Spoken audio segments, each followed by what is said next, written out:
زمرد کے پہاڑوں اور نیلے سمندروں کے درمیان واقع ایک سلطنت میں ایلارا نامی ایک پیاری شہزادی رہتی تھی۔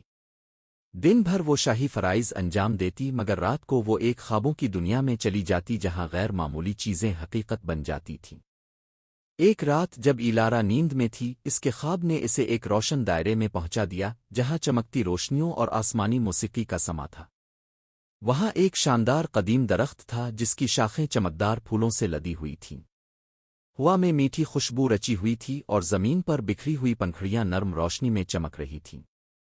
درخت کی چھال سونے اور چاندی کی موزیک سے بنی ہوئی تھی اور وہ ایک نرم راگ کے ساتھ گونج رہا تھا۔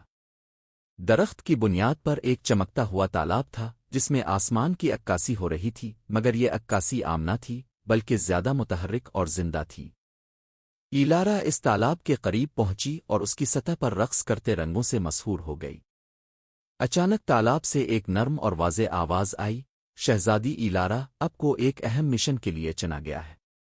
آپ کی بادشاہی کو اب کی ہمت اور مہربانی کی ضرورت ہے۔ آواز نے بتایا کہ بادشاہی کی ہم آہنگی کو ایک قدیم لعنت سے خطرہ لاحق ہے اور اسے ختم کرنے کے لیے ایلارا کو جادو کے جنگل میں چھپے ہارٹ اسٹون نامی صوفیانہ جواہر کی تلاش کرنی ہوگی جو درخت کے جادو کو دوبارہ زندہ کرے گا اور سائے کو ختم کر دے گا۔ ایلارا خواب سے جاگ کر پرعزم ہو گئی۔ اس نے اپنے مشیروں کے ساتھ خواب کا تبادلہ کیا اور جادو کے جنگل کی تلاش میں نکل پڑی۔ جنگل عجائب اور خطرات سے بھرا ہوا تھا۔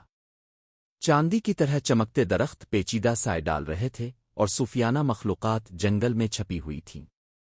ایلارا کو ہر قدم پر آزمائشوں کا سامنا کرنا پڑا جنہوں نے اس کی بہادری اور ہمدردی کا امتحان لیا۔ اس نے ایک زخمی لومڑی کی مدد کی، کانٹے دار جھاڑیوں کی بھول بھلیوں سے گزری اور قدیم روحوں کی سرگوشیوں کو حل کیا۔ آخرکار ایلارا ایک چھپی ہوئی گرتو تک پہنچ گئی جہاں ہارٹ اسٹون چاندنی کی روشنی میں پتھر کے پیڈسٹل پر رکھا ہوا تھا۔